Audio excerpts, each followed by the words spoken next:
Hello and welcome to the Oracle reading for Saturn in Aries.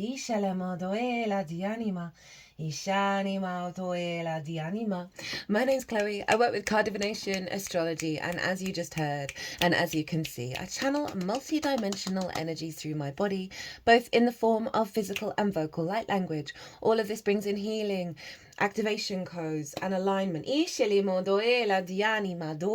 the messages that are going to come through today. So this Saturn in Aries transit is only going up till the 12th or 13th of July, depending on what part of the planet you're hailing from, because that's when Saturn's going to go retrograde. So we are working with the energy of the first little mini ingress of Saturn into the sign of Aries. It moved into Aries on the 24th/25th of May, and so we are working with this energy that is laying down foundations. It's kind of showing its purpose, but it is in its shadow phase, right? It's going to retrograde back into Pisces, and shadow is when a planet goes over the degrees, goes direct, but over the degrees, it's going to then pause and go backwards over again. It's going to retrograde over. So we're in the retrograde energy. We have been for a while because obviously it's going back into Pisces as well. But so we're working with that sort of back and forth. It's interlinking the Pisces energy and the Aries energy very closely together. But we're seeing what the vibe is. What's the purpose of Saturn right now for the collective, right? And we tap into the most integrated and expansive intention behind any transit. Basically, it's like the higher picture, right? The zoomed out perspective, right? Then we can apply that to all the nuances in our own individual lives. Now, there's a collective reading. That's where I've broken down Saturn, Aries, Saturn in Aries. I really got into the weeds of the exact moment of the ingress and the astrological chart of that, of how everyone's talking to each other and how that's all influencing Saturn. And that's the energy, that chart is the energy that we're working with up until the retrograde. So I did an all 12 sign series as well. And in that collective reading, I pulled collective tarot, channeled messages, talk about a lot of stuff in there. I'm going to touch on some of the major themes and sort of sum it up right at the beginning of this video before I then go through these oracle cards that have been sat on the table for the whole transit. So all this energy has been vibrating through the collective, the all 12 sign series. I am recording this on Mars's day, right? It's Tuesday. And Mars is rules Aries, so we're getting that martial influence around what's going on with Saturn. So before I get into the astrology, I just want to say a couple of things that you can look at in your own chart or think about doing to work with Saturn being in Aries. Now, you want to look to where your Saturn is in your natal chart and the house that it's in. The themes of that house are going to play a role in what Saturn is up to. As I said, that's going to add on some nuance for your own chart, as well as where your Mars is, because your Mars is always influencing the Aries in your chart. So the themes of the house that Mars is in is going to be influencing the agenda of Saturn, right? You might want to look back to the weekend of the 24th/25th of May to see what clues and signs Saturn was sending to you about all of that, about its transit, because that's when it ingressed in. Often with ingresses, it's like, it's just turned up in the kingdom, right? So it's kind of declaring itself whenever we get a celestial body move into the sign. You also might want to look to the 31st of May as well. That was a Saturday, which is Saturn's day, and it was the first Saturday with Saturn in Aries. So again, you may have got some clues about what Saturn's up to, not just for this little transit, but for the whole transit as well, about the main agenda. And on Saturdays now, things around fire, the instincts, your passion, your independence, following your instincts on a Saturday. You might want to do some candle gazing meditations. Obviously be very safe with fire. Or something around that kind of spark of spirit energy, whatever you feel called to do.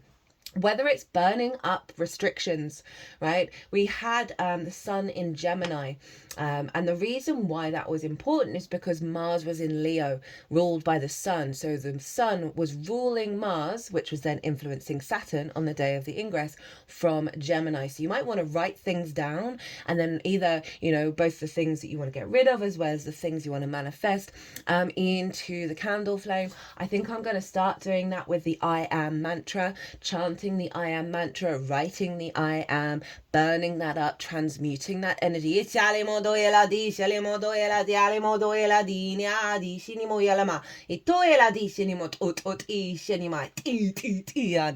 like that one. Let me just find. So this deck, I can't remember the name of it. I will put it in the description box. I've been using this deck in the All 12 Signs series. Oh, it's just there. This card, the mantra card, has been showing up a lot for the All 12 Signs. There were lots of repeating cards from that deck, which was really interesting. And so the I am mantra is very, very important right now, not only with Saturn, but with Neptune being there as well. And the I am mantra, I find, just gets you to the root of the energy, right? Rather than, you know, every time I play around with a new mantra, after I've said it a couple of times, I'm kind of like start to second guessing the intention behind that mantra and how it's limiting to the possibilities of co-creating with the universe. And then I always come back to the I am. So you might want to start working that into your practice, especially on Saturday.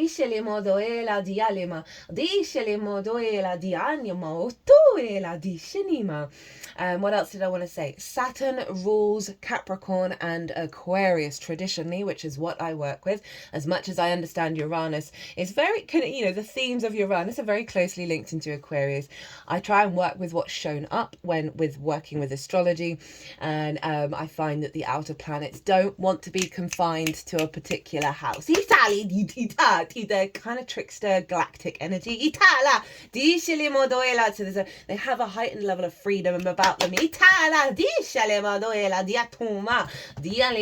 But always do what feels right for you in terms of your intuition when it comes to astrology, because that's always going to be the thing that closely links you to it, you know, rather than being told what to do. So anyway, I associate Aquarius with Saturn and Capricorn, and so wherever Capricorn and Aquarius are in your chart, Saturn, wherever it's traveling natally, wherever it's transiting in the sky at this moment, is always influencing those two signs. It's essentially leveling them up with the agenda in the sign that it's in. So in this case, it's Aries, the I am, influencing the two Saturnian energies of Capricorn and Aquarius. So you want to look to the themes of those houses, because they're getting and level up what you may have a crossover in terms of, you know, the development of the Aries energy that shows up in those other two houses as well, right? Both the trials and tribulations that Saturn can bring along, as well as the maturity and the integrity that Saturn is very much about. So those are the sort of main themes. You can go even deeper into all the layers, obviously the complexity of it, but I'm going to leave it just at that. I don't want to overwhelm, right? And maybe you want a personal reading on what's going on with this transit. All the information is in the description box, both my website and the information.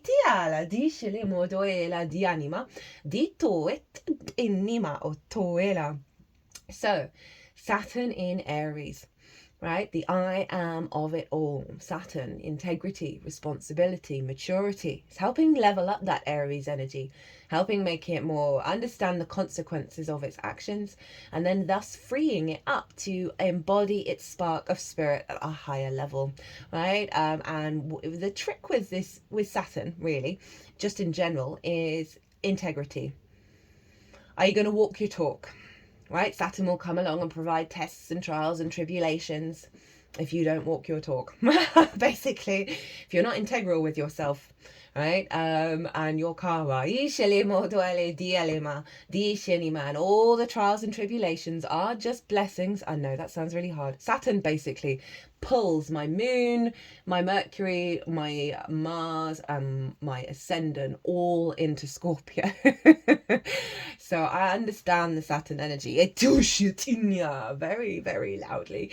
And once you kind of get to grips with integrity, the load gets lightened, right? The school of hard knocks isn't so hard because you're doing the damn thing, right? You're stepping up to the plate. Now with the Aries energy, Aries, the I am, is about honoring the I am of self as well as the I am of everyone around you and every situation around you, right? Releasing yourself of the entanglement. And with this Saturn integral I am energy, it's about, are you gonna walk your talk despite what may be coming towards you, despite how other people may be behaving, despite what the world is looking like, despite what opportunities are showing up in your life, good, bad, beautiful, and ugly? Are you going to honor your I am? Are you going to honor your integrity and your commitment to that integrity without getting dysregulated, right? So often we can be influenced by other people's energies. I certainly found that. I was around a lot of complainers for a little while, still am, in a working environment, and I started noticing that I was starting to complain, and very quickly I was like, hold up, this is not my vibe. I'd rather find solutions or you know, find silver lining or whatever, because the more you complain, the more you got things to complain about. So it's really like with maturity, with dignity, with integrity, to walk the I am path.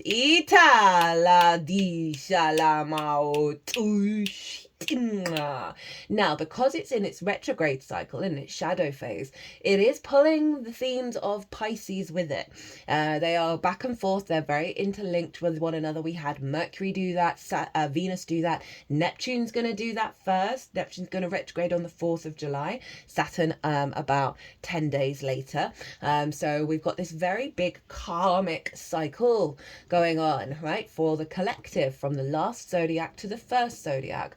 We have a lot of insane astrology this year and next year, particularly with Saturn and Neptune. They are going to come into their exact conjunction at 0 degrees of Aries at the beginning of next year, which hasn't happened for 12,000 years. The 0 point, the initiation, the originality of self, the divine instincts that are being integrated and embodied and unfolding. I think the example I used in the Neptune transit, by the way, that's in its own playlist. That again, that's taking us up to the 4th of July. Very profound messages came through from that. Is that Disney are wanting to go back to the original way in which they do animation. This is the vibe. We are going back to the original state. And that, for us, is divine energy. We come from the cosmos. We are the cosmos. The sense of separation is an illusion, but very real at the same time. Fire is our instincts.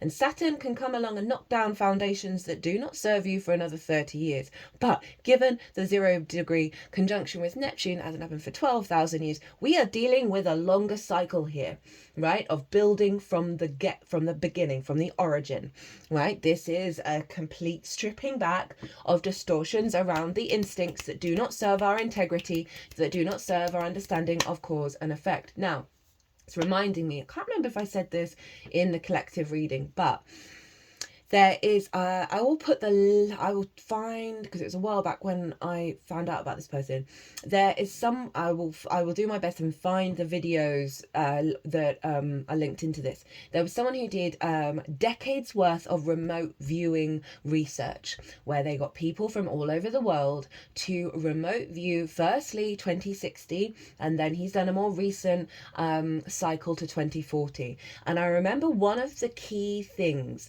that came up from lots of different people was just, we all of a sudden start to really realize about karma. You know, the cause and effect. And when you start sort of tapping into like past life energy, and you realize the nonsense you're carrying from thousands of generations ago and the ancestors as well, and how we are recreating that and how we're holding that energy, and also the consequences of our actions in this lifetime are going to affect the actions in our next lifetime, all of a sudden I think people are going to start to being less of dickheads, right? And yeah, this also ties into a lot of the sort of mind control programs that are out there, that by default psychic powers come from mind control programs, like, and everyone's, you know, if you believe the, you know, going down the rabbit hole, that there is a percentage of the world who's fucking terrified that we're all all of a sudden going to turn into the X-Men. We've got technology trying to rush the process, even though we're already doing it, by the way. We're all psychic, by the way. We're all intuitive. We've been blocked, right? And so there's all of this tied in with Saturn getting right and mature and understanding and trusting and building with integrity our instincts, along with we are blessed and highly favored that Saturn moved into Aries while Neptune was right at the beginning of Aries and the asteroid Ceres. Neptune, the great mystic, unconditional love, the dissolver of realities and of illusions, many times by bringing them very loudly to the surface, but bringing the reality of source into our own, activating universal love in our instincts, and unconditional love. Do you know how hard it is to really embody in our instincts unconditional love? It's hard. And this is what we're training with. And often I find, as I was saying that, I was like, actually, that your mind has an idea of who you are. But if you watch what your instinctive actions are, they're usually linked into love. And all the lack thereof, right? And so we go into scarcity and we pull back and all of that. So Ceres is an asteroid, and she's the grain mother, the great earth mother. She's I find her energy is a combination between Venus and the moon. She is our sincere instinct to grow, produce fruit, and have a harvest. She is the abundance. She is nurturing. She is nourishing in her nature. So we have this beautiful balm of Neptune, the great mystic of divine love, right? And Ceres, abundance, maternal energy, nurturing energy, infused into Saturn's ingress. This is very powerful. This is us standing in our power from a place of divine love with a frequency of abundance. How beautiful is that? And this is what we're bringing to the surface. Now, the opposite of that often comes up because of the great shifts that we're going through, right? And as I said, Saturn can provide you with tests and trials and tribulations, the taskmaster, to get you to that. To get you basically to be integral. I'm always reminded of how on the money the submarine imploding in the ocean when Saturn went retrograde in Pisces, right? There were so many checks that they did. There were so many reports done on that submarine basically saying, do not use this until you fix all these things. And they didn't do it, right? Cause and effect, due diligence. If you are not doing the work, Saturn's gonna come along and show you the consequences of that. It's just simple. It's just so simple. It's so on the money, and especially the implosion in the ocean. Hello, Pisces. So bear that in mind. I always say get right with your integrity with Saturn, because it will soften the blows. It's not that necessarily there aren't going to be challenges, but you can handle it, you can deal with it. Anyway, we're blessed and highly favoured with that Neptune and Ceres energy of us, as I said, standing in our power, but fundamentally from the frequency of universal love and abundance, right? Of honouring the I am of self and the I am of everyone else. You do, boo, you, boo. How long have I been talking? Oh, not too bad. This happens every time. Gone a little bit of a tangent. So what else did I want to talk about? Mars rules Aries. And so Mars was over in Leo, the heart space, authenticity. So we've got agency and independence with Aries, and authenticity from the heart with Mars. So that, again, softens the sort of perhaps contrary, no fucks to give, hyper-independent Aries energy, which I'm here for. I always swear more in the air. Well, I swear probably at the level that I swear normally in Aries readings. I'm British. This is what we do. I think there's power behind them, right? Oh, bit throat clearing there. Getting comfortable with words and seeing more the intention behind them rather than the words themselves, right? And that's the Gemini energy of being curious and playful and all, you know, big trickster energy. So Mars was in Leo, right? Again, facilitating Saturn. Let's make sure this is through the heart. Right? Let's make sure the heart space is to do with this and our authenticity, right? Radical authenticity. And agency, and that's a really powerful combination. The sun was ruling Mars, so influencing all of this over in the sign of Gemini.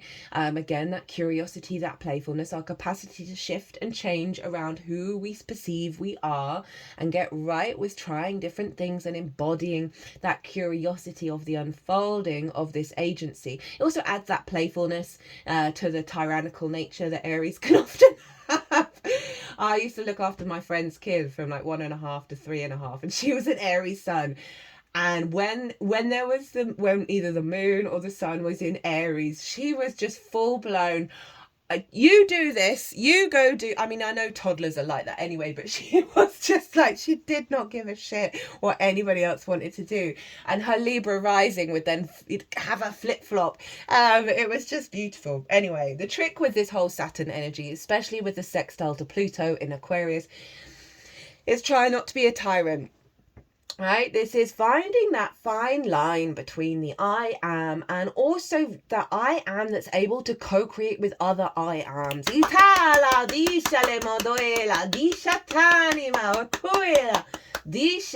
I think that's really balanced out by so much of the astrology already that I've talked about, as well as the fact that the moon was in her exaltation.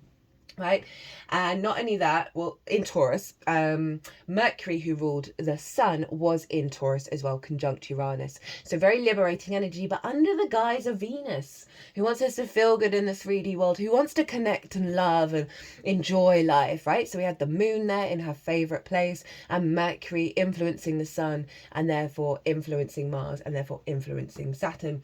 So we had this beautiful sense of, okay, how do we embody this and work together and connect and harmonize, right? And Venus was coming into conjunction with Chiron, and this, we've been feeling this one because Venus retrograded in Aries. She's not going to retrograde there for another 9 years, and Chiron won't be there. So we're really, the influence of this conjunction with Chiron, the master teacher, the wounded healer, the wounds around the feminine as well as around the Venusian qualities. Feminine is not sex specific. We have those genders within ourselves. We've got, there's 6 yin signs, 6 yang signs in the natal chart. Everyone is dual in nature. At a fundamental level, and it's just hilarious that we're riled up against that, but also not completely understanding after thousands of years of conditioning to expect people to really be able to evolve this quickly. And I think about that about women as well, right? We were chattel. We were property of the men in our lives not that long ago. I think it was only in the 70s that a woman was able to get a mortgage without the signature of either her husband or her father. We're slow creatures, right? We've got to give ourselves some grace. Oh my God. Anyway, Venus coming into conjunction with Chiron, deep wisdom, being deep pain being elevated into wisdom around the feminine, very empowerment energy and master teacher energy. So that's the vibe. That's the vibe with this astrology that's taking us up to the 12th and the 13th. And there's a real lovely balance around putting all of this into practice, right? There's playfulness as well as maturity. There's softness as well as get up and go. There's a real, and not surprising given this is happening in Gemini season, which is all about the twins. It's about duality. It's about fluidity. It's about being able to shift and change. That we are in this space of working with lots of modalities, working with lots of aspects of ourself during this year 9, completion year of the wood snake. We are clearing out so much karma this year. The work that we're doing this year on soul retrieval is worth it, right? And when I say soul retrieval, I mean excavating the conditioning, collective, social and individual before we get to our soul, right? And we integrate those soul fragments where they feel safe and secure to come out into this dimension. I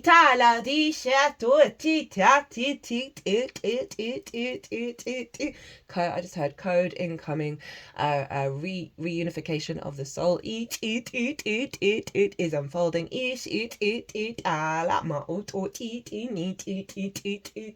There is a great beginning afoot. I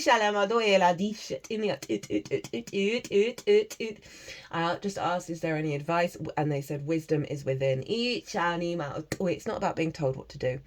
And I know I've suggested things. I try not to tell. Go, you've got to do this. This is the only way. I mean, that's bullshit. The whole agenda right now is moving away from dogma and moving into the agency of each individual, right? Which is the definition of anarchy.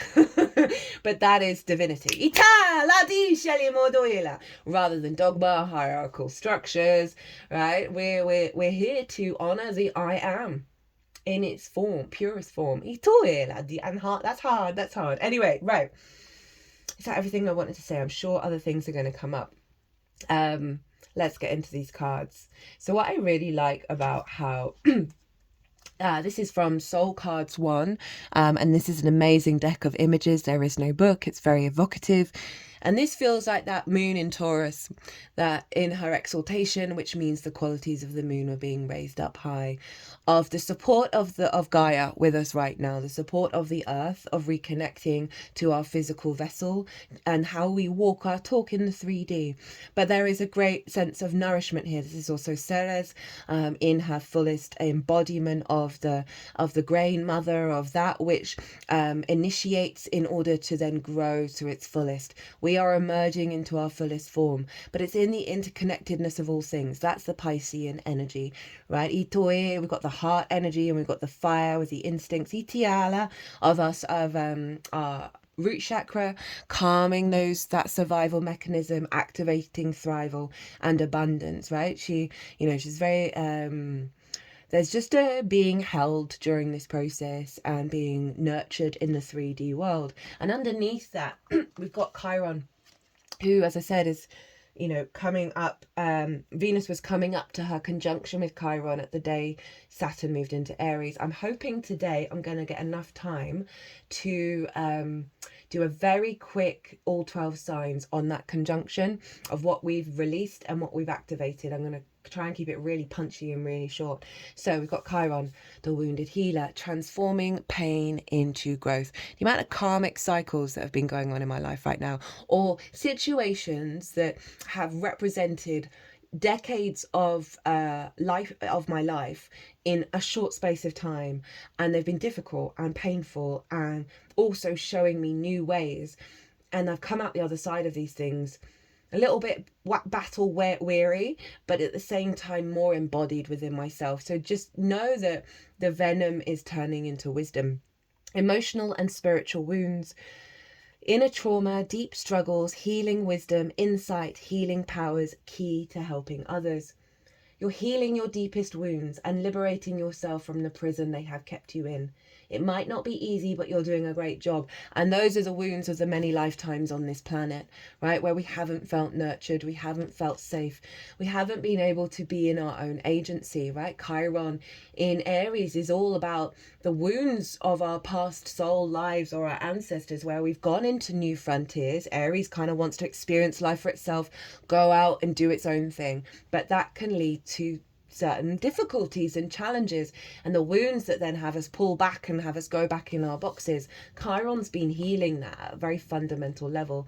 And I also just want to reference how grateful I am that the North Node moved through Aries, and Jupiter a little bit before that, to really do some deep work with this Aries energy as we have this huge shift and of transformation. In the shadow, the pain and the suffering has its grip over you, and you might be too focused on the external situation. You need to use or find spiritual tools to heal and free yourself. So again, putting that agency on you. This is a time of great healing, of great wisdom and great power, right? Of our agency. And honestly, I think just chanting the I am will do wonders. And we've got another card with similar message, and I think, yeah, this one showed up for the Gemini new moon. And the astrology of the Gemini new moon was very closely aligned with the Saturn transit, because the Gemini new moon happened 2 days afterwards. So it's very close astrology. And so that's also a very relevant lunation, because it's the first lunation with this ingress. So all of that energy of that moon is influencing Saturn at a great deal. So if you want to go watch that, that's out there. Ituela, go beyond what appears to be on the surface. So again, Chiron saying go in. The work is within, not without. Not externalizing your I am to anyone else. And that's not about being selfish and hyper independent. It's about being in your power, right? And not getting dysregulated by someone swearing. I bring you the ability to see beyond your present perception.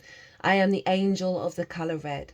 See me as white with a gold aura, and in the center of my forehead is a point of intense red.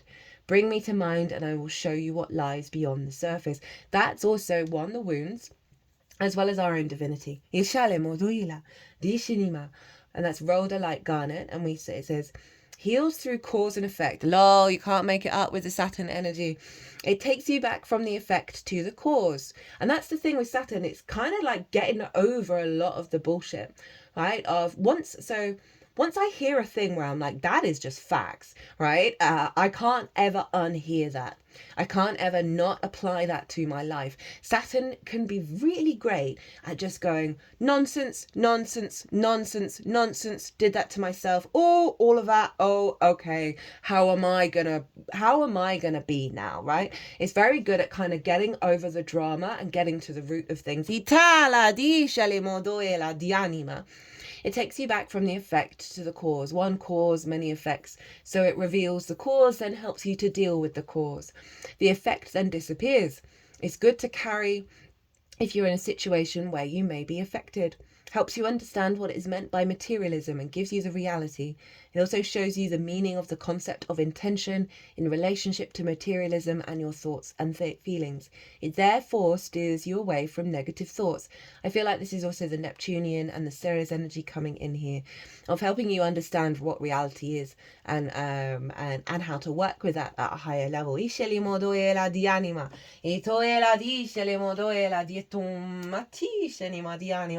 And what appears beneath the surface is usually a higher perspective, is usually the wisdom rather than the pain. I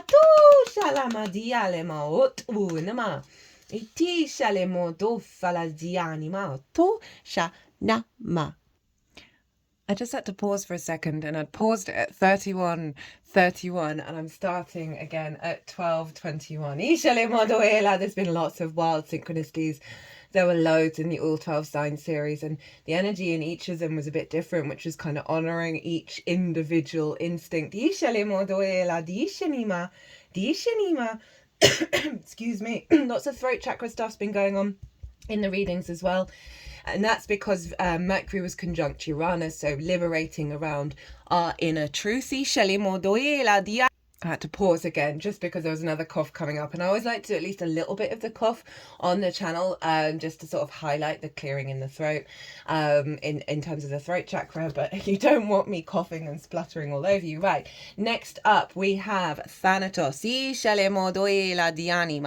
and this is from the Wild Unknown Archetypes deck, and this is very much linked into kind of like the death card. And if you think about it, before I read, in fact it does, the key word is death, with Pluto's linked into the ancestors, and it's retrograde at the moment and was sextiling Saturn. And so when it's retrograde, I find that's often an inner release, an inner recalibration. And so we are letting go of so much of the self that we thought was real, and transmuting that energy, and things are going to fall away that what we thought was so part of us. If you think about instincts, our instinctive nature is very sort of embedded within us. We're like, we don't necessarily even think about it, or it's just stuff that's going on. It's that get up and go without questioning it, right? And so I've noticed that there's been a recalibration already around the instincts that are more in alignment with source. And so that process is releasing so much density, right? So we may feel a bit dysregulated, a bit discombobulated when we feel like there's so much change going on at a very inherent level that is simply getting us back to our own divinity, but it is clearing out so much dead weight, ETL, and unearthing that, you know, Pluto is very much riches that come from the underworld, the underground, right? You know, in traditional astrology way back when, it was kind of like you know, mining resources. That would be a plutonic energy that we are digging up, unearthing inherent original resources that were always there but that couldn't come through because of the denser matrices that we were born in and the conditioning that we had. And Aries, as I said, has no F's to give about the agenda of society. It is this sort of first one into the frontier. It is the hero's journey. And if you think about the Fool, very much embodies the hero's journey, which is about leaving the village behind, leaving the parental figures, leaving the ancestors, and going and experiencing life for yourself, right? And taking that leap of faith, operating from the heart, that a new, you know, you're gonna understand your own wisdom by learning lots of things as you go and uncovering how you put that into practice. And so we've got a level up of that, right? A maturity around that, of things that were always within us are being unearthed. The Orion card from the Astro Ascension deck came up, which was all about kind of ancient gifts that are being unearthed, right? So very, very in alignment with a sextile, which is an aspect of Venus, which is very creative. It wants to connect, wants to feel value and appreciated, this sense of love, of those unearthing of that which was always ours and being able to connect to it. Thanatos, death. It is terrifying to oversimplify death and sum it up as transformation, but the true archetypal resonance of Thanatos cannot be easily assimilated or contained. Death is ongoing and omnipresent, an eternal response to the gift of birth. Witnessing the ending of another being, creature, phase, or stage has deep consequences for the psyche. We are forever changed by Thanatos, as it sweeps us under its wings, making us relinquish control in every form. It leaves a mark of ash upon our heart, signifying we have touched the cusp of the underworld and will return to the land of the living eventually, with more compassion and wisdom to share. That is Neptune and Saturn combined. This capacity is needed in our world. One who has faced the annihilation of Thanatos can face anything. When this card appears, it signifies an initiation into the underworld. So part of this initial Saturn transit is about letting go, is about the release of certain things within us that we may have had a death grip around, from unconscious responses that don't serve us anymore, that kept us in closed feedback loops of karma. And we are in the great liberation. Again, Mercury was conjunct Uranus. Uranus is the great liberator. And the judgment card is Pluto. So it's not only raising up and releasing dead versions, old versions of ourselves, right, that still may have grievances or wounds, but that of the ancestors as well.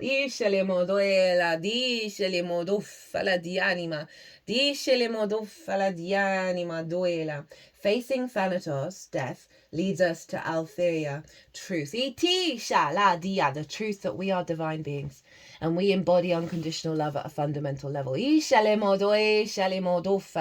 fascinatingly enough, we have the conception card above the death card, right? So that rebirth of the self. Ishala, itinima, etufala, itanima, ishinima, itinima, atanama,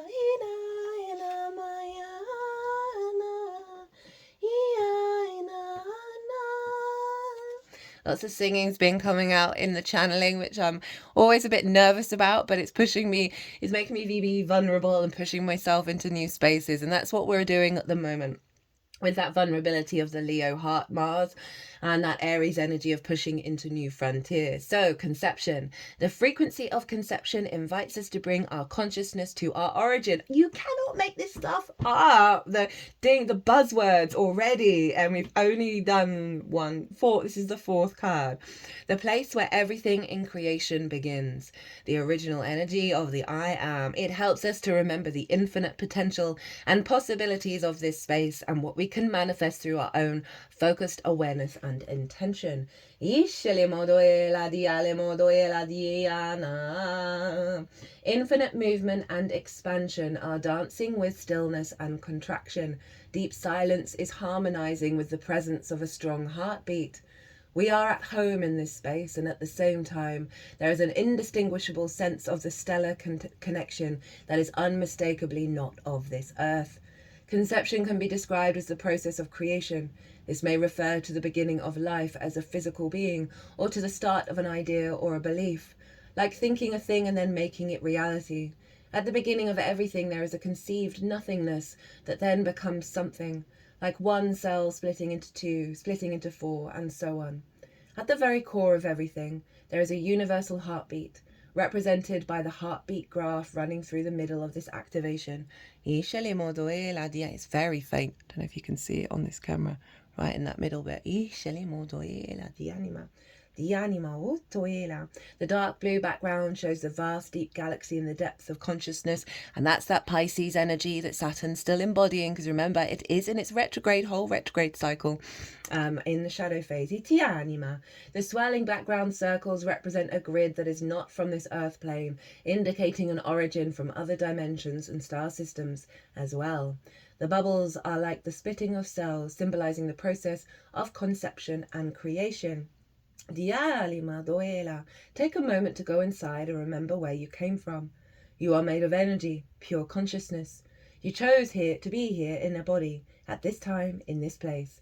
Allow yourself to realize the infinite potential and possibilities that you are able to manifest through your focused awareness and intention through conception.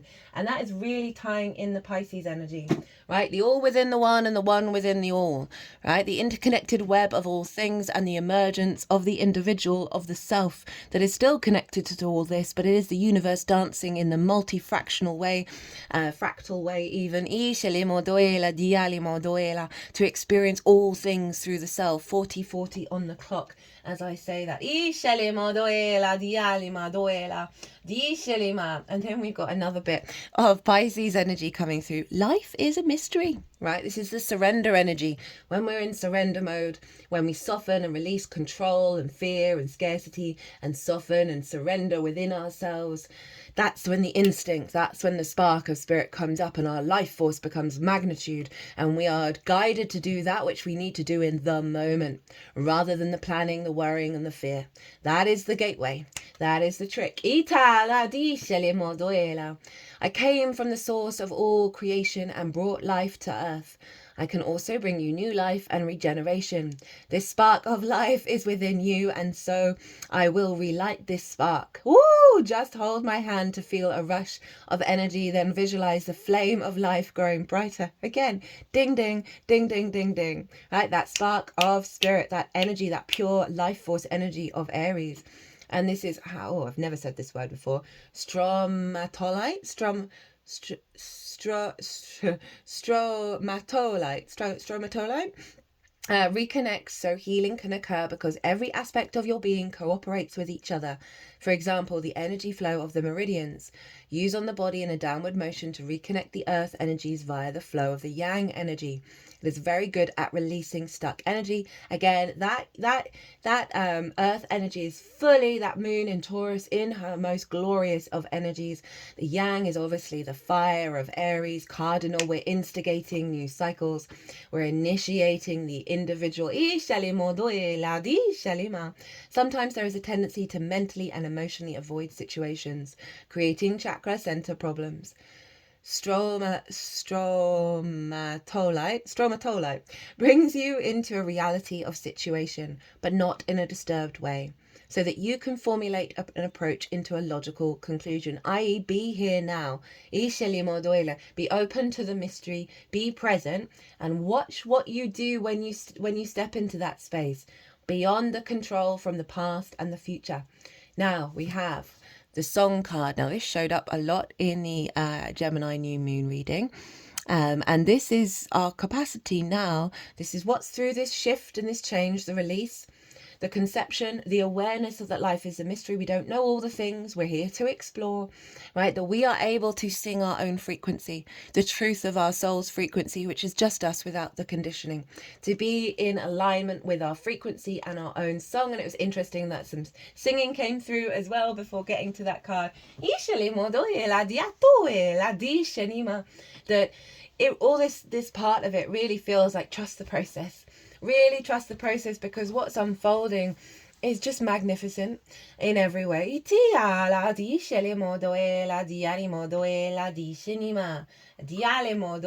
And with this, of us singing our own unique frequency. We all have our own unique frequency. We've got the moon in Aquarius and we've got independence.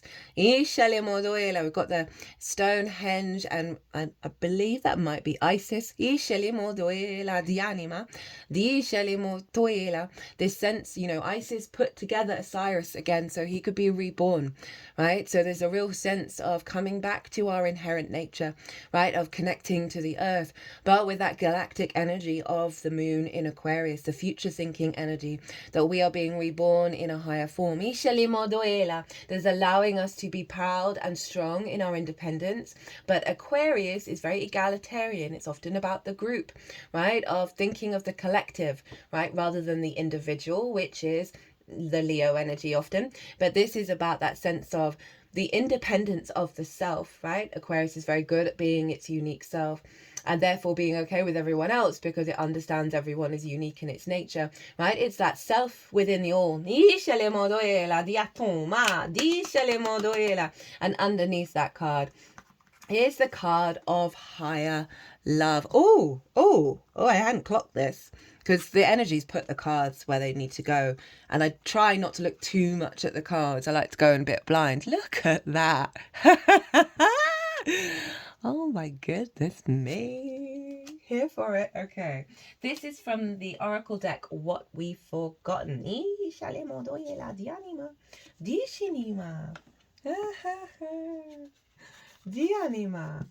It says, higher love, holy shift, the power of connection.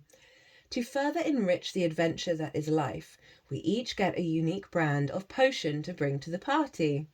You carry a power and magic absolutely unique to you. You know that good old human thing we called chemistry, where you hit it off with someone. This is the power of connection and the joy that comes with it. It's also astrology. Very big, very much so. When we work in connection with, which is energy. When we work in connection with source energy, the world opens up and offers us healing. Archaeological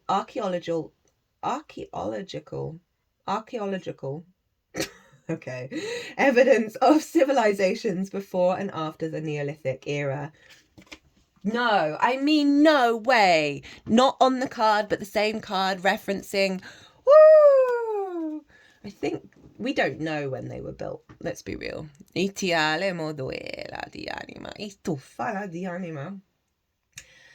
Before and after the Neolithic era shows a long-held sense of identification with the well-being of the Earth. This was exemplified by noticing the way that the planets had a connection and relationship to the sun. These relationships with nature once resulted in a mutually beneficial and reciprocal world. In many parts of the globe, that chain of wisdom still hasn't been broken.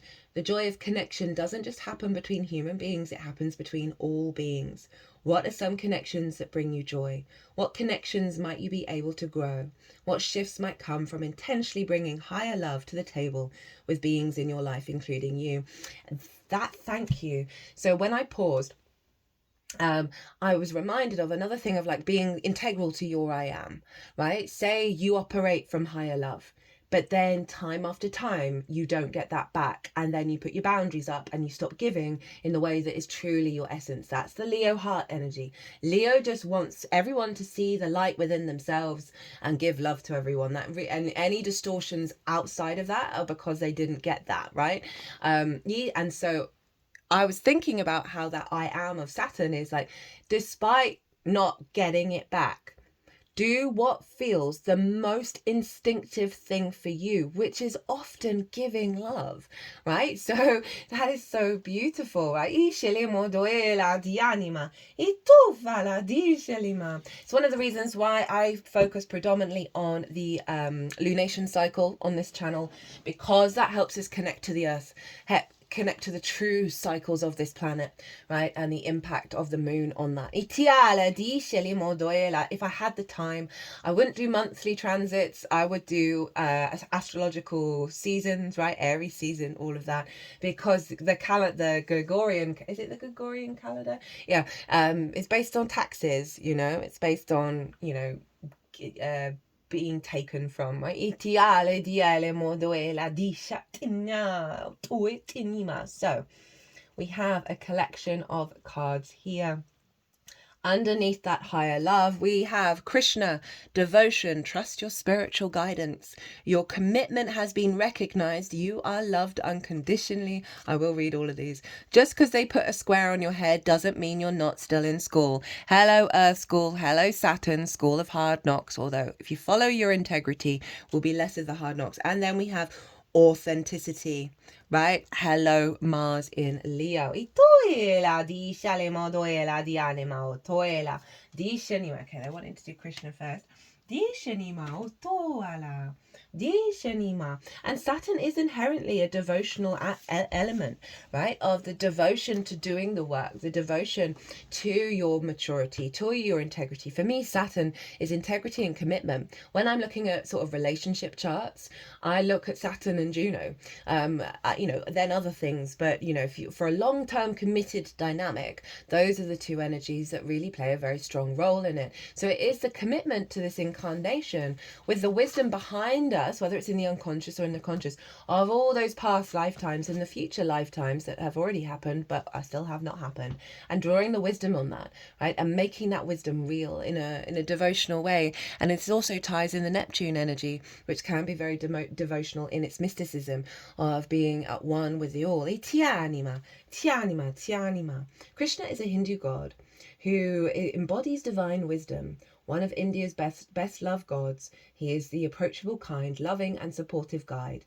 I love that this is shown up for Saturn, because Saturn can get a lot of bad rep. And, you know, traditionally it's deemed to be the greater malefic, right? The no planet, the restricting planet, the boundary planet, the impinging on your authority planet, right? You know, it's not Jupiter, yes, but Saturn has such great wisdom in it.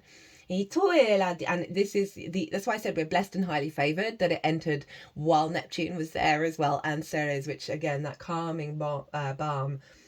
He is a peaceful being with a great love for all people and animals. He is often depicted with a calf or a lamb, which is a symbol of innocence, and a peacock feather on his head, which is said to honor the divine feminine. He was the spiritual guide of the warrior soul Arjuna, as related in the Hindu epic, the Bhagavad. I used to be able to say this all the time. Every time on this channel, the words in my head just scramble. Bhagavad Gita, which really is a story of choosing love over fear. Now, Aries is pretty damn fearless. Aries understands the power of fear, that it is an illusion, and you can override it if, you know, right, remember fear, what was it? Fear is the mind killer. That was that phrase from June. If you've not seen the original June movie by David Lynch, go watch it. I prefer it. It's a space opera, and it's brilliant.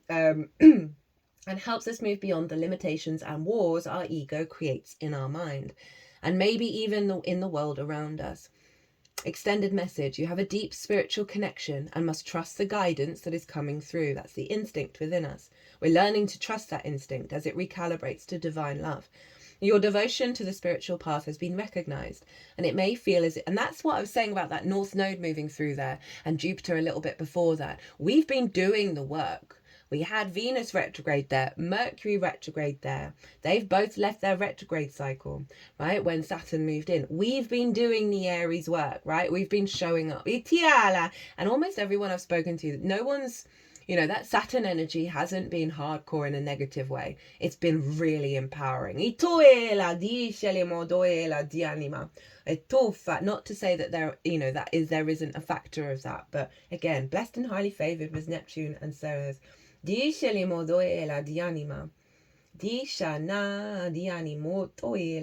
may feel as if you've been on a mental, emotional battlefield, but there are sweet messages of hope around you now. Krishna is here to boost your sense of connection to the divine and encourage you to act from your soul. If a decision needs to be made, ask yourself what will honor your soul and those around you. If you can choose the best for all involved, then you will feel even closer to the divine. And choosing the best isn't people-pleasing, right? People-pleasing is a very short-term solution to a long-term reality, right? We can't trust if we're people-pleasing. We can't trust that we can be ourselves without there being healthy conversations coming out from that, right? Of whatever situation. This Aries energy is getting us to be more comfortable. And again, that North Node, South Node axis of Aries and Libra was very helpful in terms of realizing that when you start speaking your truth in a loving but firm way that is right for your long-term goals, the reality shifts. The reality shifts. And there are likely going to be very many opportunities around communication, Mercury conjunct Uranus, to step into that space without fear, without scarcity. Remember, Ceres is activating our awareness of abundance. There will be opportunities to liberate yourself and your reality will shift. I've had someone fall out of my life during this cycle who I wanted that connection, and I noticed that shifted, and I vocalized my needs, and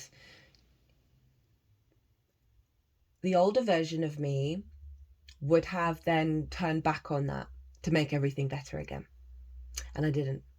And as much as it can be painful when you feel that energy shift, whether it's an opportunity, a person, whatever, it means that your frequency has shifted and you're no longer in alignment with whatever that was.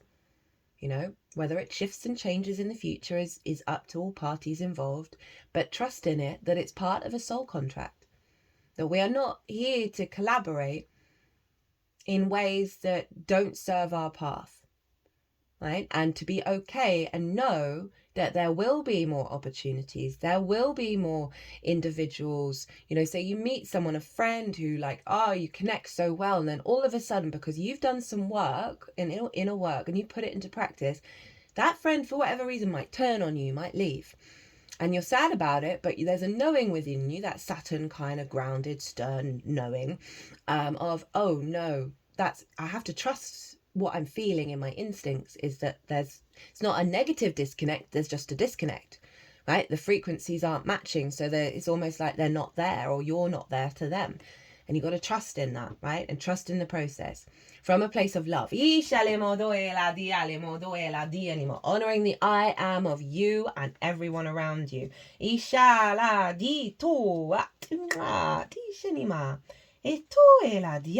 So, we have the card from Rainbow Brainskull. And I've only ever had this card once before in the last Gemini transit. So it's interesting that it's now come out again. It's very Saturnian, as I said, School of Hard Knocks. What was it? Just because they put a square on your head doesn't mean you're not still in school. Every day is a new school day. You act like school was the end of your learning journey. Remain a lifelong student and enroll in any subject you like.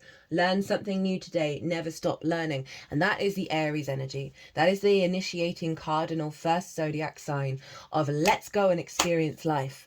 Let's see how I evolve and I grow and what wisdom I gain from all doing all these things.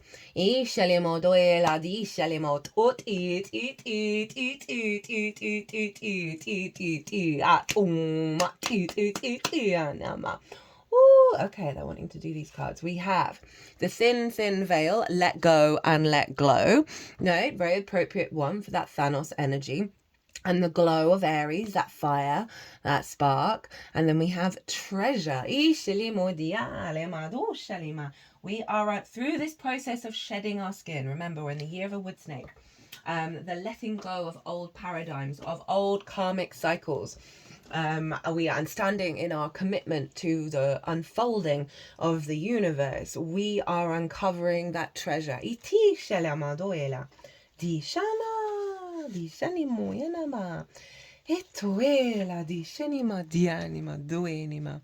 Okay, so let go and let glow. Life shrinks or expands in proportion to one's courage. Well, hello, Leo. Nin, anima, Mars in Leo, influencing all of this. There is a special relationship between death, dreams, and meditation. These states reside on the other side of the veil, where perception widens and dimensions that always existed are suddenly accessible and in plain view. When you firmly identify with the ordinary world of the tangible and the three-dimensional, it makes sense to resist crossing through the veil because of its perceived association with loss, destruction, or annihilation. However, when you do journey back and forth across the veil, you carry multi-dimensional wisdom to the ordinary world to remind everyone that they too have access to this heavenly elixir. When tragedy strikes or a nightmare happens, and you are catapulted from your cozy comfort world across the veil and into the extraordinary realm, you no longer need to fight the transition. Rather, be grateful for the opportunity to deepen and live into more of your potential. Dream symbol, transition. Dreams of death or dying can symbolize the ending of a pattern or relationship and suggest a new cycle is about to begin. Dreaming of someone dying, that's so funny when I was talking about what had happened. Dreaming of someone dying is about transformation and change in your relationship to them. This dream may be giving you an edge on how to best survive and thrive in your current life circumstances, as well as provoking a paradigm shift about the things you fear most. Let the wisdom of this dream show you how to not only survive, but to thrive upon your noble path. Mantra. The awareness of the preciousness of life puts a gale force beneath my wings. And that's kind of like the acknowledgement of, well, I can't remember which transit it turned up in. It was either a channeled message or it was in one of the oracle cards of what moments do you want to collect? Right? Do you want to hold on to certain patterns? And sometimes we can feel really good thinking about all the terrible things that have happened to us, right? That's the victim cycle. But what moments do you want to collect in life? Like that Aries energy it isn't about focusing on the doom and the gloom of it all. It's about like, right, what's next? Let's go. Let's roll. So there's a real sense of freedom energy just in general with Aries. I'm just reminded of a lot of racing car people have strong Aries energy, right? Of like, because it's Mars, and Mars can often be linked into vehicles, like wanting to go really fast and experience life. But we've got the Saturn here, which is kind of slowing it down a bit, but it's allowing that process of letting go in order to really enjoy the ride, enjoy these experiences, even if they may be a bit difficult in this transition, right? And finding that sort of, I am right now, right here, I'm present, let's roll and experience and go. So it's both the sort of the purging energy that we're going through that is releasing this vibrant life force. They like that one. Where we find our treasure, and here is that Pisces energy coming in again. With the starfish and the oyster. That's not an oyster shell, is it? What are those shells called? I don't think I know. They were predominantly ashtrays in the 90s. We've got this beautiful Piscean energy of the sort of the magic within us, right? That Saturn's bringing that sort of non-rational, fluky energy of Pisces, the interconnected web of all things, right? Of emerging. They're going to be emerging and they're going to be so instinctive. Itiala di shalima doela di shalima. Itoela di shalima di anima. Itoela etu. And then we have manifestation, Christ light, 5D heart activation, master San and the bliss, inner peace, tranquility, ascension, compassion, tolerance, forgiveness, purity, benevolence, service, sainthood. Now this is why we are blessed and highly favored. We've got Saturn moving into Aries, ruled by Mars, the two malefics traditionally. Now I do work with the Hellenistic tradition as my baseline, but I like to shift and change of how the channeled messages that I get, how I see everything show up, that we're evolving with the astrology. So I recommend that as anyone's baseline for astrology. It's such a solid foundation. It will serve you, but then work with your own intuition as how it folds, because, you know, that traditionally Saturn moving into Mars is signed, the two malefics in cahoots with one another.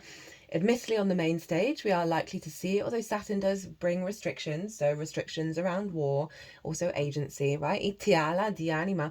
You know, on the main stage, it's more of the denser traditional ways of looking at it, but this combination of maturity and dedication and commitment to your integrity in alignment with Neptune and Ceres, just the higher aspect of Aries, which is divinity manifest in unique individual form. And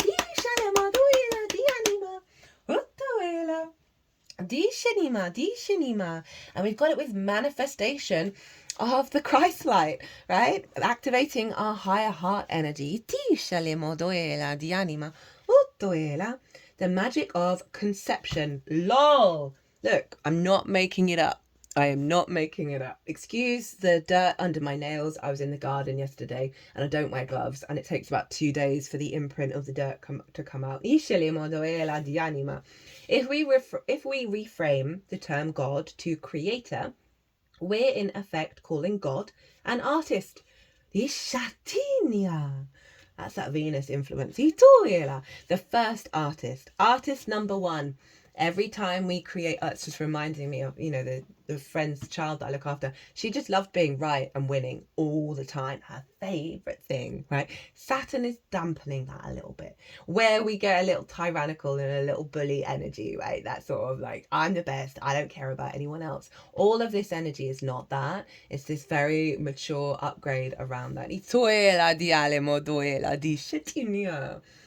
We're honouring the system in which we live. We're inviting the divine to accompany us, to bring something new into being.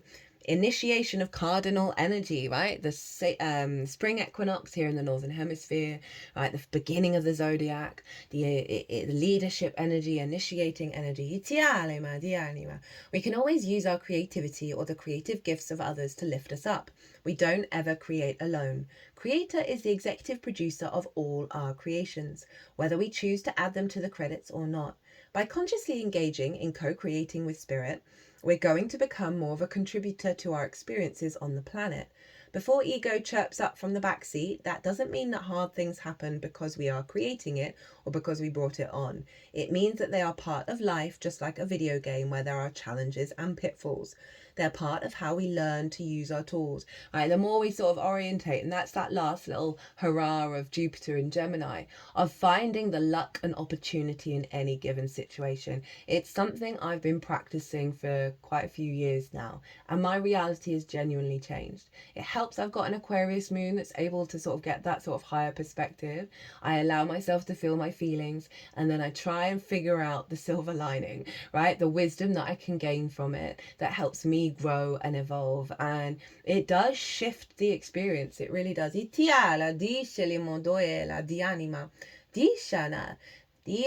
By remembering our ancestry, experiences and purpose, we also learn about what gifts are available to us on our quest. And we got that treasure energy there. And, you know, the gift is our, 5D heart activation. They're all part of how we learn, how to maneuver ourselves through the adventure.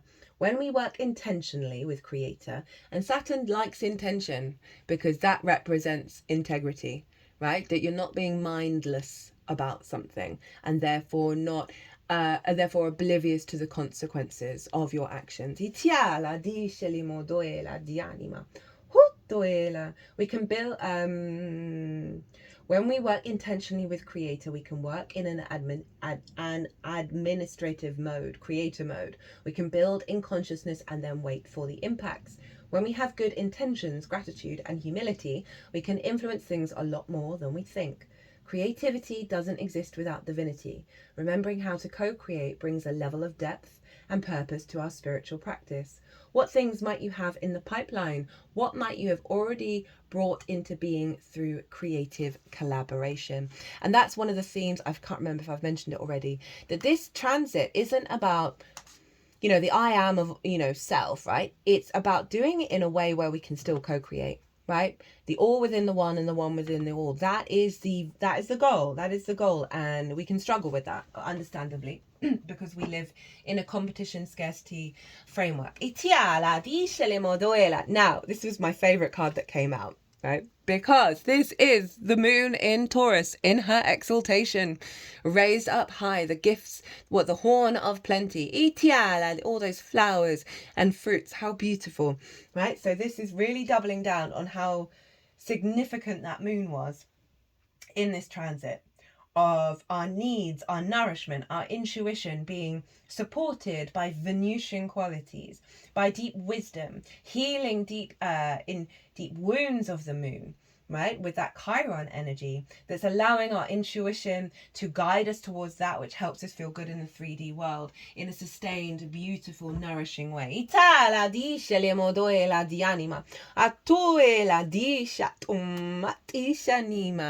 And then we have gold. Now, interestingly, in the alchemical process, all the planets are assigned metals, and the metal assigned to Saturn is lead and the sun is gold, and the alchemical process is that from lead all the way back to the sun from Saturn, the last visible planet to the naked eye, back to the center of the sun. So for this to show up at the beginning of the transit really doubles down the power of the work we have already done in the sign of Aries, right? This is incredibly phenomenal, right? That this is the agenda, right? Is the light body, the gold, the wisdom, the just the exuberance of I want to say power of the self, of the sun, but it's a rich energy. It is not too bright, too harsh. It is radiating with divine light codes. Aurum, gold, illumination, splendor, culmination. The alchemist's gold is no ordinary gold. It is not found in rings or coins or necklaces. It is a substance buried deep within, sometimes referred to as gold of the wise, philosophic gold, the ethereal stone, or the divine quintessence, among countless other names. For a purpose we seek not the physical metal, but the mystical essence within each alchemist. How do we recognize it? It mimics qualities of the metal itself, soft and radiant. It is the planetary counterpart, the sun, warm and bright. It's no wonder gold is associated with the heart. When this card arrives, there is something of incredible value at hand. It is marvelous and rare. Cherish it. Get to know its properties and its source. The gold card carries a distinct shadow. If mistaken for a purely physical material, it can lead to greed and excess, causing the alchemists to lose their way. Reverence is the key. Yeah, I meant to say, like, it's, in the medieval times, there were alchemists literally trying to convert lead into gold. But there are some older texts where it's very clear it's an inner journey. The more that we transmute our lead, our heaviness, that into this sense of lightness of being and unconditional love. I love that it was linked into the heart and operating from the heart space. The more that we glow, we basically glow, right? In some wisdom traditions, gold is seen as nectar, a sap, a honey-like substance coming from trees, bees, and even the pineal gland. Open yourself up to gold's infinite source. And I'm just thinking of Shiva then, who Shiva is the god, one of the three main gods in the pantheon of Hindu mythology, and he is the destroyer, right? It's Brahma, Vishnu, Shiva, right? Creator, maintainer, destroyer, like the modalities of cardinal, fixed, immutable, right? Shiva dances the destruction on the earth for it to be reborn, but also drinks the poison and transmutes it into nectar so we can be reborn at a higher consciousness. And so there's this sense of the work that we're doing, the shadow work that we're doing, the releasing that we're doing of those sort of more denser frequencies is turning into nectar, is turning into gold. Oh, interesting enough, your gold may be entirely different from someone else's. It is important for the alchemist to respect their own unique journey towards a righteous and resplendent goal. Right, so again, honoring the I am of you and everyone around you.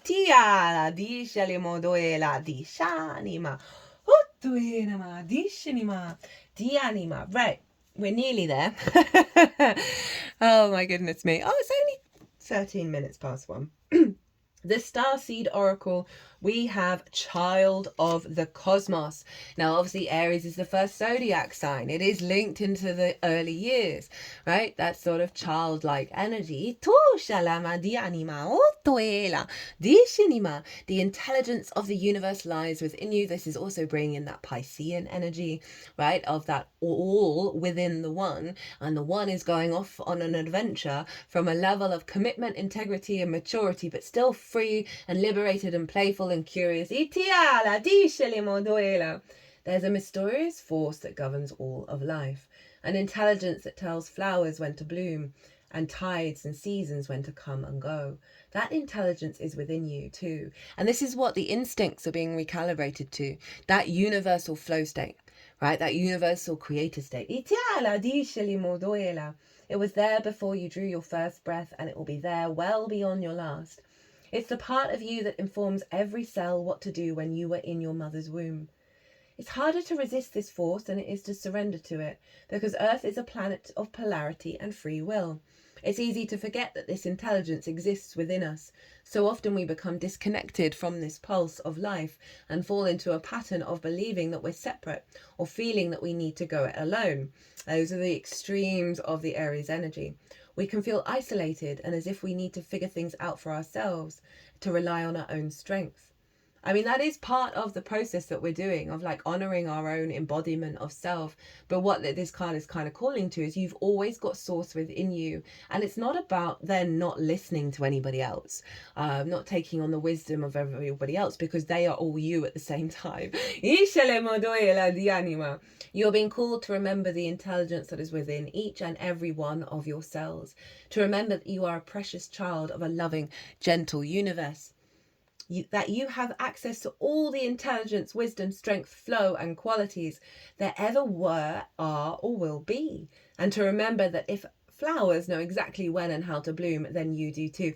That is so in alignment. Oh, so how can you surrender more deeply to the intelligent flow of life? Talk about surrender a lot on this channel and how it leads to more energy, more life force when you surrender, let go of control, go in that yin state, that Pisces energy, and then that instinct, that life force comes through magnified with more energy, and then you're doing things in divine timing. We're in so many cages, right? You know, the calendar, the working week, right? The expectations. And this whole transit, this whole year and next year is such a great liberation of our instincts in alignment with source that is allowing us to let go of the chains, of the shackles, of the boxes, of the cages, right? And connect while still being in our agency.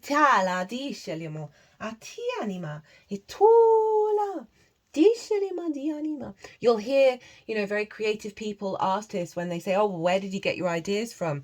They're usually gone on a walk, right? Or they're doing something in a meditative state where that inspiration, that eureka moment comes through. And that's you co-creating with source, with your own frequency. So everyone else is going to get different kinds of eureka moments because they've all got their own individual frequency. And so this is about attuning yourself to be capable of co-creating at the truth of your individual dimensional body. Just didn't want to say frequency again, so that was interesting that came out. Next up, we have Emerald Tablet Activation, Cosmic Ordering, Divine Alchemy, Conscious Manifesting. The Emerald Tablet is one of the most celebrated of the Hermetic texts, a series of sacred Egyptian Greek texts from the 2nd century or earlier. They form the basis of Hermeticism, a spiritual tradition that brings together science and spirituality through investigations into the cosmos, mind, and nature. Most of the texts are a series of dialogues between a teacher and a student and are based on the concept of alchemy, the art of turning lead into gold, lol, or something that is leaden and heavy into a golden opportunity. The Emerald Tablet is said to have been carved on, and that it went underneath the gold card as well, that's cool, on a bright green stone that was transported to Egypt around the fall of Atlantis. We do know that it's made up of 14 passages, which first appeared in a book written sometime between the 6th and 8th century, and has been highly influential. Its most famous statement is, as above, so below, meaning that what is in the high heavens is reflected upon the earth. I like as within, so without, right? As in, you have the cosmos within you, you have divinity within you, and the more that we attune to that deep fact, right, the more it is reflected out in the world, right? The author signs off as Hermes Trismegistus, there we go, which is another name for Thoth, who is featured in this deck and is thought to have been the priest king of Atlantis. The idea is that he knew of the approaching end of that civilization and hid the Emerald Tablet and many other teachings in order to preserve them for spiritual aspirants in the future. When the Emerald Tablet activation card appears, let me try and hold it up without losing it. You are being called to remember the gifts you are carrying from previous lifetimes. Oh, we've spoken about that. Even if you don't always understand how to express them, there's a part of you that knows you hold great power within. It's like the DNA. They say most of it's junk. And it's like, well, is it just dormant and going to be put online? That's why I find this whole technology stuff, regulars, I talk about this a lot, right? That we're so impatient. Like, this stuff's already happening. The whole new neural net is already going on, right? The morphic field, we're all getting more psychic. The synchronicities are getting wild. We're able to manifest in higher levels now, right? It's getting more and more and more and more. We're just they're trying to do it in a way, they're just impatient. It's just hilarious. This is a special time for you to use that power to bring into manifestation all that you need for your life to unfold in a way that is in alignment with your best interests. All that has unfolded so far has given you the opportunity to learn and grow, even the unsettling moments. But you are a master alchemist with the capacity to take all that was once challenging and use it to create positive opportunities for yourself. As above, so below.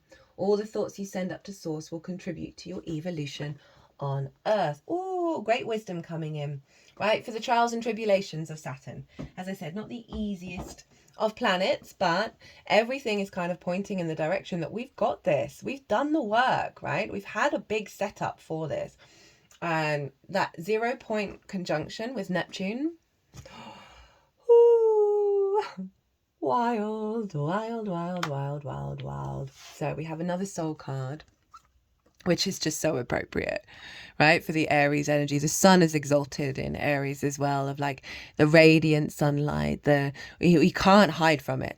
We're not going to be able to hide from these changes and these shifts and this embodiment of our instincts and the vision that we have behind it and the clarity we have behind it. The sun is all about divine inspiration. It is about the vision, the animation of the self, with all this pure instinct. I also feel like this card is burning up the distortions around our instincts as well. And then we have sacred space. I find peace, security, and contentment when surrounded by nature's beauty.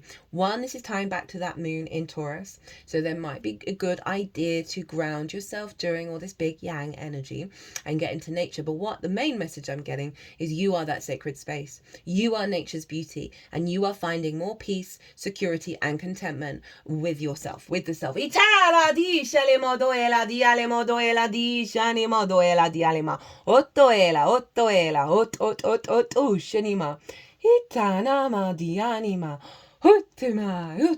like that one. Okay, so then we've got Bridget, inner strength, move back to wholeness, recognize that you have the power, and then it's your own responsibility to expand instead of just contracting. I'm going to read this first. Okay. They wanted Bridget. I really do like it when my intuition is wrong on this channel, because I just feel like sometimes we can put intuition and those who, you know, are channeling or doing whatever on a bit of a pedestal. We're human. We get, you know, everyone gets stuff wrong, and like it helps people realize, oh no, I can just pick myself up and try again, rather than being, oh, the shame of it. You're not in full alignment. How dare you? Get back to your pit. You're not allowed to be a higher being. All that kind of nonsense. It's just ridiculous. It's just another form of hierarchy and dogma that's come from book religion. Oh, you can feel, I've got Aries in the 9th house, so I can really feel that raw come up at that, right? There are certain things that comes out at, because I'm quite, you know, life's life, right? Let everyone do what they want to do, but there's something where I'm just like, burn everything to the ground. Oh, speaking of fire, hello Bridget. She is linked into Imbolc, which is a cross-quarter fire festival, right? That is the initiation of the flame as the days start getting longer. Move back to wholeness, recognize that you have the power. Bridget is a Celtic goddess of Ireland who is closely associated with fire and the time of spring. She is the twin flame of Serenos. She was so well loved by the Celtic people that when Christianity came to Ireland, speaking of dogma, she was adopted as a saint of holy wells and other holy places. She is a powerful figure who can help us channel our energy into something, and that's no disrespect to any of you out there who may be Christian in any way, right? But we all know where there are... it's about control, right? And control got put into these book religions because they realized, oh, wait a minute, we're meeting a great deal of people. This is a great way of, you know, kind of curbing, you know, making sure everyone's doing the right thing and blah, blah, blah, helping civilization evolve. I understand why they were all needed, but we're moving into a new paradigm now. That's why I like the Quakers, right? They just sit in a white room and meditate, and they're all allowed to speak. And I think it was it the 1800s or the 1700s? Or at some point, the Quakers got naked and protested. All the reason why in the UK we have better rights for everyone, both working rights, equality rights, is because of the Quakers. Like, I'm here for them. The anima. She's a powerful figure who can help us channel our energy into something that is important for our growth. And as she herself has lasted through the ages, she adds longevity to our journey so that we can reach a deep state of wholeness. You can call on her to bring her sacred flames, to burn away anything that's not serving you, to bless any new projects you have in mind, and for support with fertility. Your spiritual fire is growing within. Recognize the power of your soul is greater than you think. You have come a long way since you began this journey. There is a powerful force within you, and you have the ability to create wonderful changes in your own life and inspire those around you who do the same. Be aware of new projects and opportunities and fertile ideas that can grow into something larger than you may imagine. Call on this fiery goddess Bridget to light the way ahead. Ooh, perfect. Perfect under that sun card. Ishala. That one just felt really self-explanatory with all the fire and the power of that, right? And the new opportunities with the cardinal energy. It's starting a new cycle, right? So there's lots of things are coming our way. Okay.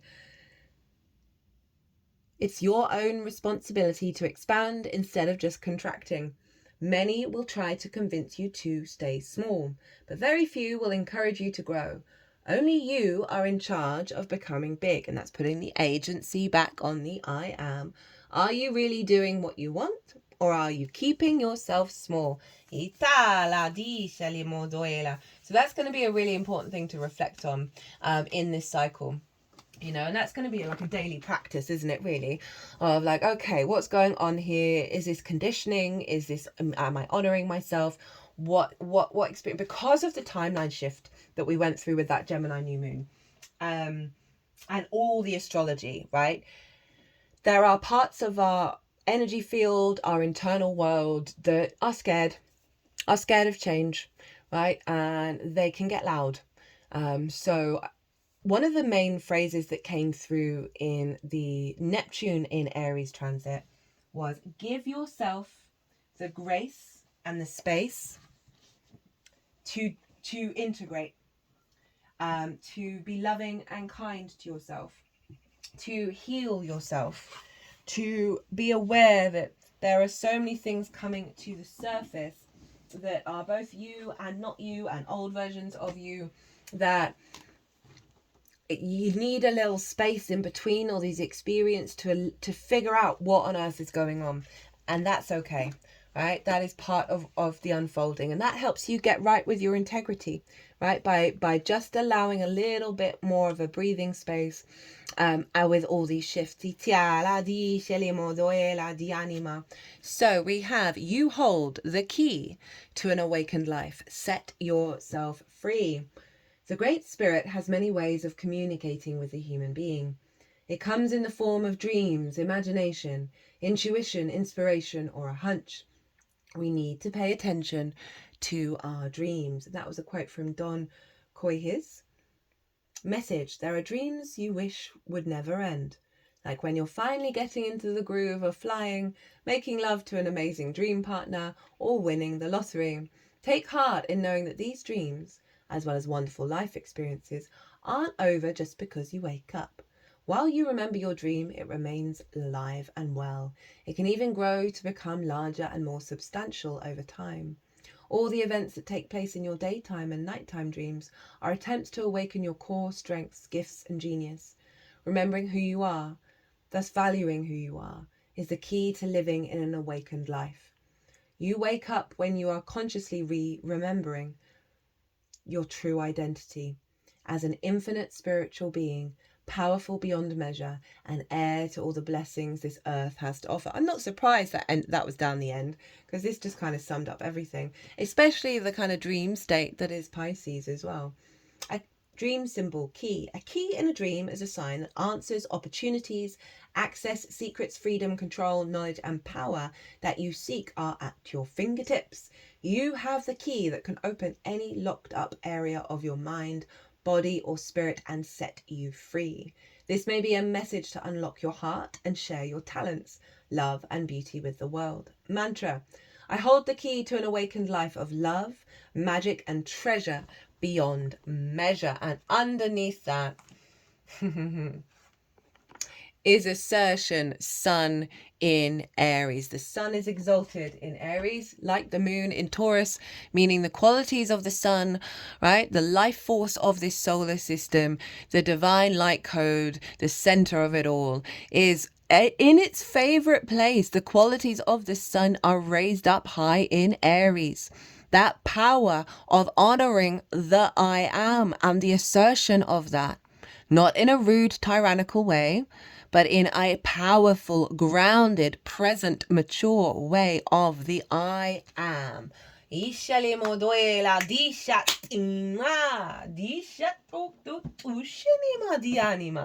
Final two cards, guys. Right, we have the vision, which often comes up in Capricorn energies. For me, if I can't make it fun, I'm just not going to be able to do it. Right? Very Aries, like and the Mars in Leo of the playtime, the Sun in Gemini of the curiosity, the trickster, the childlike energy. Right, we're going to do the vision, and then we're going to end on Rainbow Brainskull. Right, this is the clarity that's coming through after going through this journey, releasing old patterns, old instincts, going into the depths of ourself, emerging with treasure, higher love, and, you know, consciously showing up each day and be present with the I am. Right, and honoring the inner world. We're changing and shifting and really learning to love the self, which in turn will bring greater love out in the world. Activating that Christ light, activating the awareness of our cosmic nature, ancient gifts coming through. Finding the gold in the perhaps the difficult opportunities that are going to be showing up, and not diminishing our power or that of anyone else's. It's not here. We're not here to be tyrants. The dream, the imagined, the revealed. It is said that we are each born with a unique vision, a destiny towards which we are aimed. It is also said that we forget this vision the moment we are born. Thus, we are sent on a lifelong journey of rediscovery. Such is the elusive nature of the vision. It slips away, yet it guides. It appears in strange dreams and surreal images, seemingly unattainable and preposterous. When we are connected to the vision, we carry an inspired, enchanted aliveness that others recognize. We trust the world and its synchronicities. We're learning to trust our instincts, guys. We walk through new doors into wondrous opportunities. We all want to be near those with vision. They emit energy more potent than any elixir. When we lose connection to the vision, life becomes dull and exhausting, lacking meaning. Bring back the mystery, bring back the dreams. When light, potent imagination, synchronicity, trust. You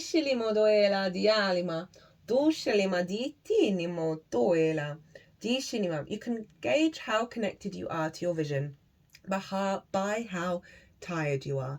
Since the vision feeds our energy, it affects our life force and vitality.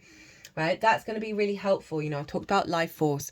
The more that I surrender outside of control, this is very much linked into the South Node in Virgo, the more I let go of that control, of the fear, of the worry, the more energy I have to get up and do all the things that I want to do in the right timing. But I also have to trust when I don't feel that energy.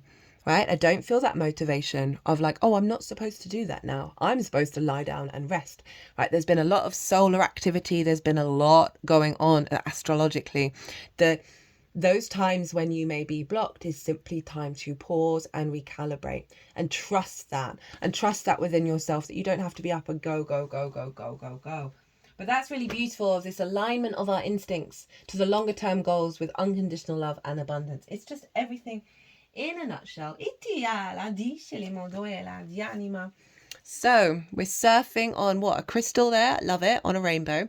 For me, I can't make it. If I can't make it fun, I'm just not going to be able to do it. Remember how to play.